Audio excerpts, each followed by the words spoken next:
மண் பேசும் சரித்திரம். 400 ஆண்டுகளுக்கு முந்தைய கந்தகோட்டம் கோவிலுக்கு கிண்ணம் நிறைய வழங்கப்பட்ட வைரங்கள். சத்ரபதி சிவாஜி வழிபட்ட காளிகாம்பாள் கோவில். சென்னையில் முதலில் பறந்த விமானம். கப்பலில் பயணம் செய்ய டிக்கெட் வழங்கப்பட்ட ரயில் நிலையம். சென்னை பகுதிகளின் அபூர்வ பின்னணிகள். மண் பேசும் சரித்திரம். சென்னையில் இருக்கும் பல பகுதிகள் அபூர்வமான குறிப்புகளையும் ஆச்சரியமான பின்னணிகளையும் தன்னகத்தை கொண்டிருப்பதை நாம் தொடர்ந்து பேசி வருகிறோம். இங்கிருக்கும் சிலைகளும் நினைவு தூண்களும் கல்வெட்டுகளும் பல நூற்றாண்டுகளுக்கு முந்தைய சரித்திர நிகழ்வுகளின் பிம்பங்களாக நிற்கின்றன. இப்போது சென்னை உயர்நீதிமன்ற வளாகத்தில் இதற்கு முன்பு ஆலயங்கள் இருந்தது பற்றிய குறிப்புகளை திரு நரசையா எழுதிய மதராசப்பட்டினம் நூல் தருகிறது. இதேபோல் சென்னையில் இருக்கும் வேறு சில ஆலயங்கள் பற்றிய தகவல்களும் ஆச்சரியங்களை தருகின்றன. அவற்றில் ஒன்றுதான் கந்தகோட்டம் முருகன் கோவில்.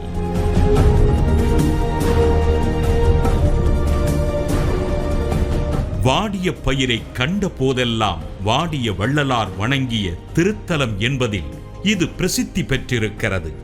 ஆனால் சுமார் 400 ஆண்டுகளுக்கு முன்பு இந்த ஆலயம் எப்படி உருவானது என்பதன் பின்னணியில் பல்வேறு தகவல்கள் கிடைக்கின்றன.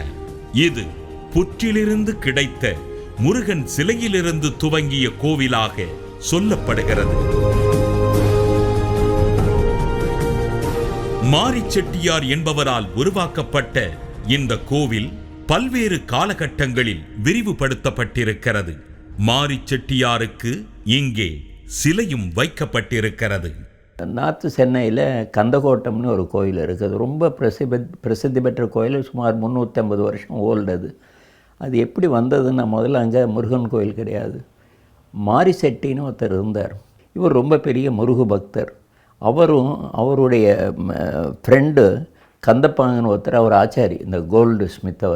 இவங்க 2 பேரும் சேர்ந்து எப்பவும் கிருத்திகை நட்சத்திரம் அன்னைக்கு திருப்பூர் போய் முருகனை தரிசித்து வருவாங்க.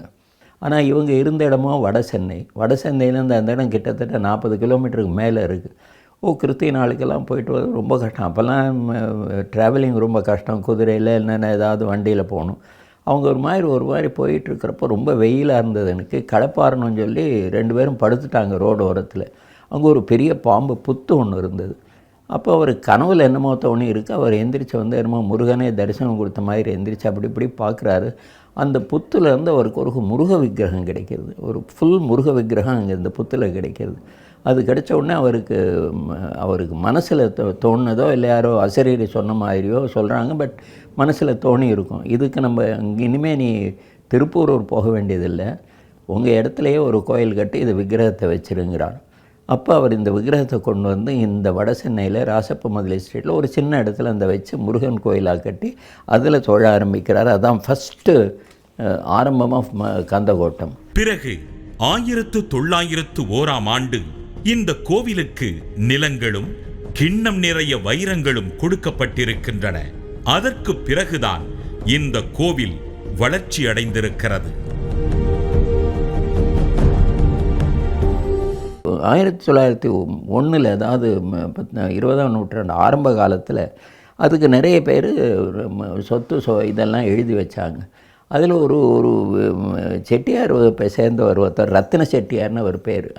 அவர் பிஸ்னஸ் இந்த தங்கம், இந்த மணி எல்லாம் விற்கிறதவர். அவர் ஒரு இங்கிலீஷ்காரனே எழுதியிருக்கான். அவர் ஒரு பெரிய பவுலில், ஒரு பெரிய கிண்ணத்தில் வைரங்கள், ரத்னங்கள், கோல்டு எல்லாம் கொண்டு வந்து முருகன் கோயிலுக்கு கொடுத்துருவாங்க. விலை மதிப்பற்ற பொருள், அதை புறம் கொடுத்துருவாங்க. இன்னும் அவங்க வச்சுட்ருக்காங்க.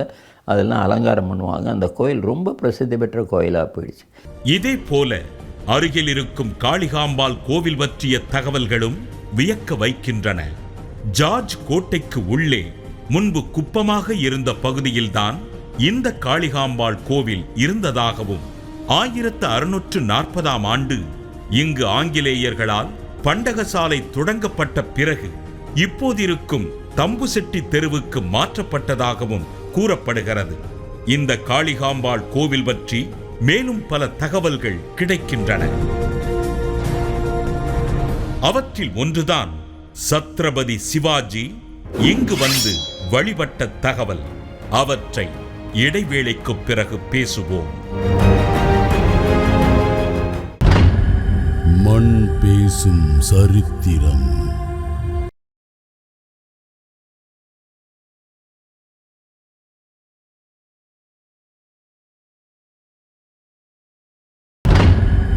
மண் பேசும் சரித்திரம்.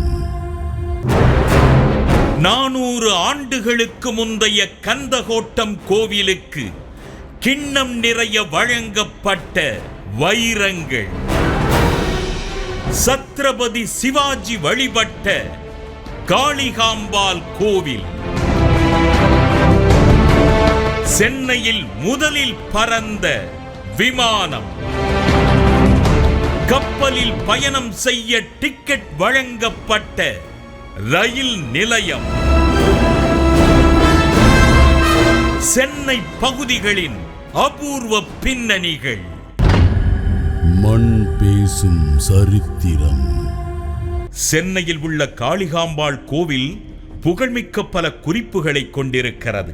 அவற்றில் ஒன்றுதான் சத்ரபதி சிவாஜி வழிபட்டார் என்கிற தகவல்.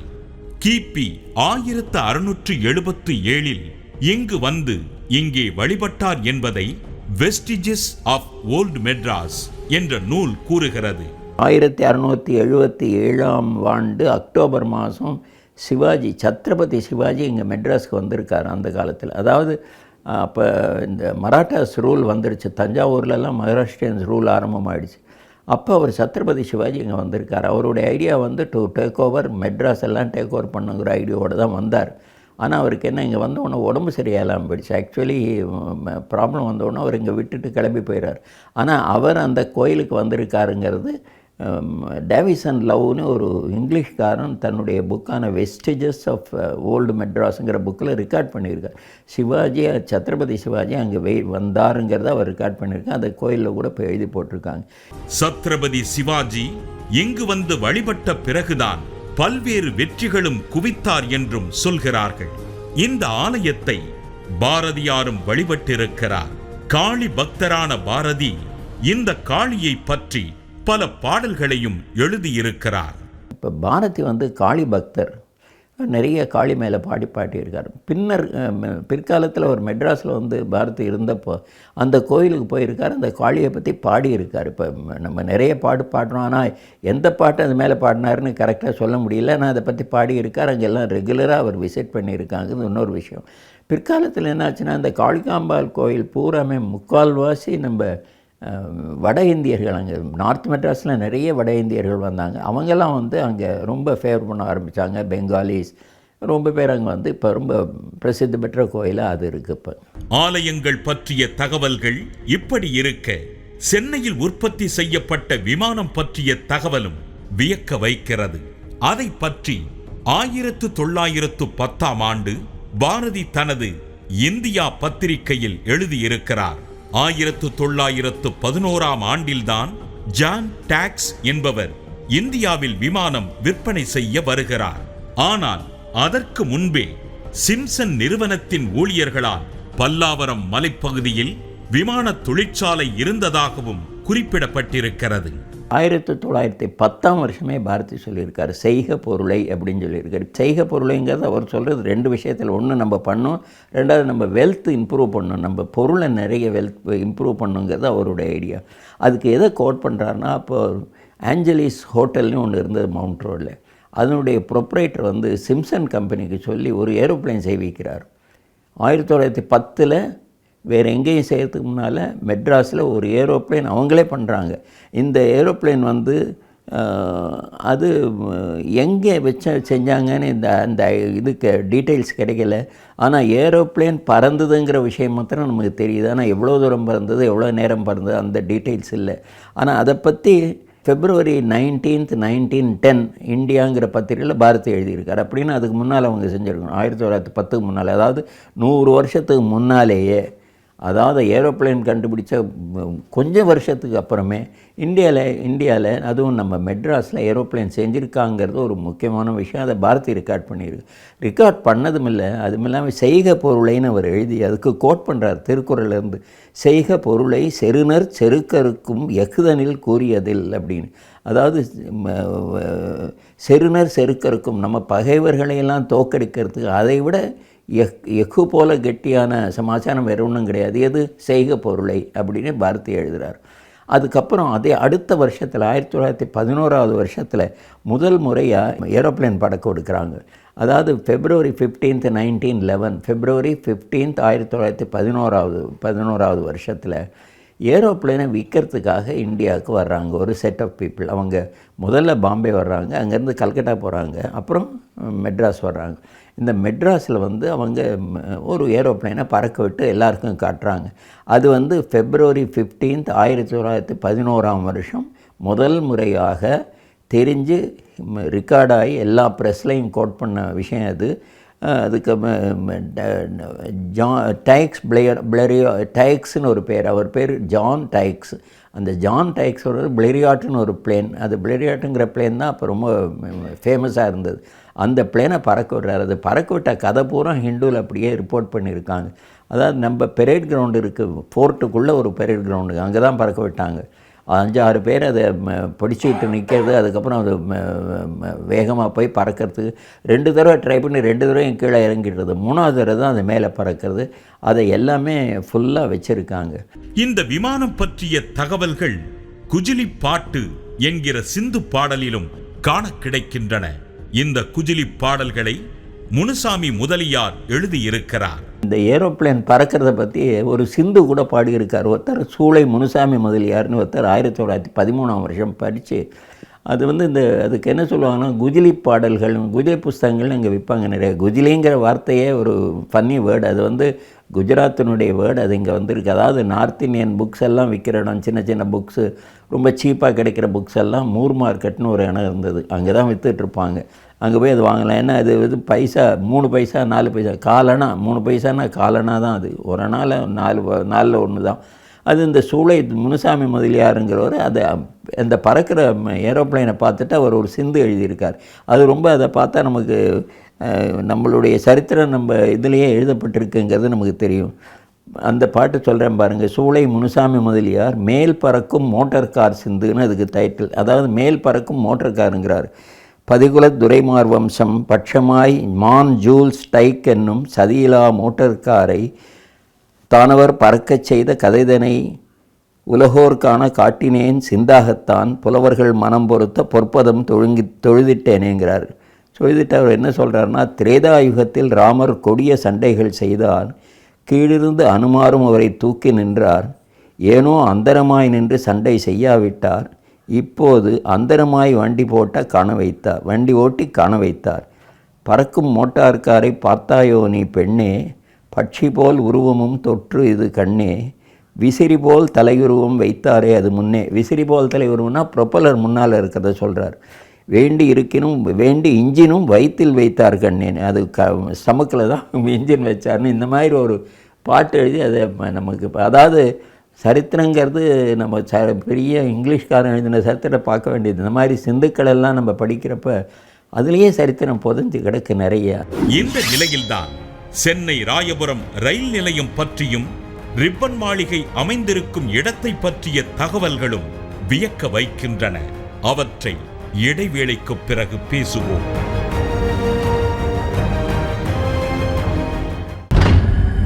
மண் பேசும் சரித்திரம்.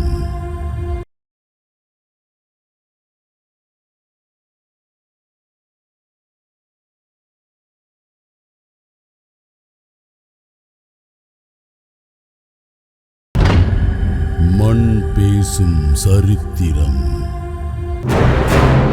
400 ஆண்டுகளுக்கு முந்தைய கந்தகோட்டம் கோவிலுக்கு கிண்ணம் நிறைய வழங்கப்பட்ட வைரங்கள், சத்ரபதி சிவாஜி வழிபட்ட காளிகாம்பாள் கோவில். சென்னையில் முதலில் பறந்த விமானம். கப்பலில் பயணம் செய்ய டிக்கெட் வழங்கப்பட்ட ரயில் நிலையம். சென்னை பகுதிகளின் அபூர்வ பின்னணிகள். மண் பேசும் சரித்திரம். சென்னை ராயபுரம் இந்திய ரயில்வே துறையின் வரலாற்றில் முக்கியத்துவம் வாய்ந்த இடம். முதலில் 1856இல் ராயபுரத்திலிருந்து ஆற்காட்டிற்கு ரயில் இயக்கப்பட்டிருக்கிறது. இதற்கு முன்பாகவே 1853இல் இந்தியாவின் முதல் ரயில் சேவை தொடங்கப்பட்டாலும் இது பல கோணங்களில் முக்கியத்துவம் வாய்ந்ததாக கருதப்படுகிறது. இந்தியன் ரயில்வேஸை பற்றி நம்ம எல்லாருமே நல்லா தெரியும். 1853ஆம் வருஷம்தான் ஸ்டார்ட் ஆச்சுன்னு இப்போ சொல்கிறாங்க. அதனால தான் ரயில்வேனுடைய நூற்றாண்டு விழா கூட 1953ஆம் வருஷம் கொண்டாடினாங்க. அந்த 1853ஆம் வருஷம் தானாக்கும் பாம்பேக்கும் நடுவில் இருந்த ட்ரெயின் தான் முதல் ட்ரெயின் இந்தியாவில்னு சொல்கிறாங்க. ஆனால் அதுக்கு முன்னாலேயே இங்கிலாண்டில் ஒரு கம்பெனி ஆரம்பித்தாங்க. அந்த கம்பெனி பேர் மெட்ராஸ் ரயில்வே கம்பெனி. பேரே மெட்ராஸ் ரயில்வே கம்பெனி. அதாவது அதை வச்சு பார்த்தோம்னா நம்ம மெட்ராஸில் தான் முதல்ல ரயில்வே லைன் தொடங்கி இருக்க வேண்டும்னு தெரியுது. ஆனால் அப்படி தொடங்கலை. ஆனால் 1853 பாம்பேயில் ஸ்டார்ட் பண்ணதுன்னு 3வது வருஷத்தில் 1856ஆம் வருஷத்தில் முதல் ரயில் போக்குவரத்து ஆரம்பித்தது இங்கேருந்து தான். அதாவது ராயபுரத்துக்கும் ஆற்காட்டுக்கும் நடுவில் ரயில் பாதை அமைச்சு ஒரு வண்டி விட்டாங்க. 1856ஆம் வருஷம் முதல் ரயில் போகுது ராயபுரத்துலேருந்து ஆற்காடுக்கு. அந்த ராயபுரம் ஸ்டேஷன் தான் தமிழ்நாட்டில், அதாவது தமிழ்நாட்டில் தென்னிந்தியாலேயே முதல் ரயில்வே ஸ்டேஷன் அதுதான். அது இப்போ கூட அதை ஹெரிட்டேஜுக்கு வச்சுருக்காங்க, பாரம்பரிய சின்னமாக வச்சுருக்காங்க. ராயபுரம் ரயில் நிலையத்தில் டிக்கெட் எடுத்துக்கொண்டு தனுஷ்கோடி வரை ரயிலில் பயணம் செய்த பிறகுதான் இலங்கை செல்வதற்கு கப்பலில் ஏறி இருக்கிறார்கள். இதனால் இங்கிருந்து சென்ற ரயிலை போட் மெயில் என்றும் அழைத்திருக்கிறார்கள். சுவாமி விவேகானந்தர் கூட இந்த போட் மெயிலில் தான் பயணித்திருக்கிறார். வேர்ல்டுலேயே கொஞ்ச இடங்களில் தான் ரயில்வேயும் ஷிப்பும் கலந்து போகிற இடம் இருக்குது. அது சவுத் இண்டியன் ரயில்வே கிட்டே இருந்தது. அதாவது சவுத் இண்டியன் ரயில்வே மெட்ராஸ்லேருந்து கொழும்பு வரைக்கும் டிக்கெட்டு கொடுப்பாங்க. கொழும்புக்கு எப்படி போகணும்னா இங்கேருந்து போய் நம்ம தலைமன்னார் வரைக்கும் ட்ரெயினில் போயிட்டு அங்கே இறங்கி ஸ்டீமரில் போய் 2 ஸ்டீமர் வச்சுருந்தாங்க. அதில் போய் திரும்பி இலங்கையில் ஏறி அங்கேருந்து கொழும்பு வரைக்கும் அந்த ட்ரெயின் போகும். அதாவது ஒரே டிக்கெட்டு அந்த கப்பலுக்கு எல்லாம் சேர்த்து சவுத் இந்தியன் ரயில்வே பண்ணிகிட்டு இருந்தாங்க. 2 கப்பல் வச்சுருந்தாங்க. அதனுடைய ஹிஸ்டரி நிறைய இருக்குது. அதை பற்றின ஹிஸ்ட்ரியே நிறைய இருக்குது. அதாவது உலகத்திலேயே சில இடங்களில் தான் இந்த மாதிரி சர்வீஸ் இருந்தது. அது மெட்ராஸினுடைய இதில் தான் இருந்தது. அதனால்தான் சுவாமி விவேகானந்தா அமெரிக்காவிலேருந்து திரும்பி வர்றப்போ அவர் கொழும்பில் இறங்கி இந்த ட்ரெயின் மூலமாக எக்மோரில் இறங்குறார். சிகாகோவில் அந்த பெரிய கான்ஃபரன்ஸ் முடிஞ்சப்பறம் அவர் இந்தியாவுக்கு ஃபஸ்ட் டைம் வர்றது கொழும்புக்கு கொழும்பில் இறங்கி அந்த போட் மெயில்னு அதுக்கு சொல்லுவாங்க, போட் மெயில்னு சொல்லுவாங்க. போட்டில் மெயிலில் ஏறுறது. அதில் எக்மோரில் இறங்குறார். எக்மோரில் அவருக்கு பெரிய வரவேற்பு. அங்கேருந்து கொண்டு அவரை வச்ச இடம் தான் விவேகானந்தர் இல்லம்னு இன்றைக்கி நம்ம சொல்கிறோம் இல்லையா, அந்த இடத்துல தான் விவேகானந்தர் இறங்குறார். அவர் இறங்கினது இந்த எக்மோர் ஸ்டேஷனில். அவர் வந்த வழி இந்த சவுத் இந்தியன் ரயில்வே. சென்ட்ரல் ரயில் நிலையத்திற்கு முன்பு பீப்புள்ஸ் பார்க் என்கிற பூங்கா இருந்திருக்கிறது. இன்றைக்கு ரிப்பன் பில்டிங் போன்றவை அந்த பகுதியில் தான் இருக்கின்றன. 1909இல் ரிப்பன் பில்டிங் கட்டப்படுவதற்கு முன்பு இங்கே மிகப்பெரிய பூங்கா இருந்திருக்கிறது. அந்த பூங்காவில் வன விலங்குகளும் காட்சிப்படுத்தப்பட்டிருக்கின்றன.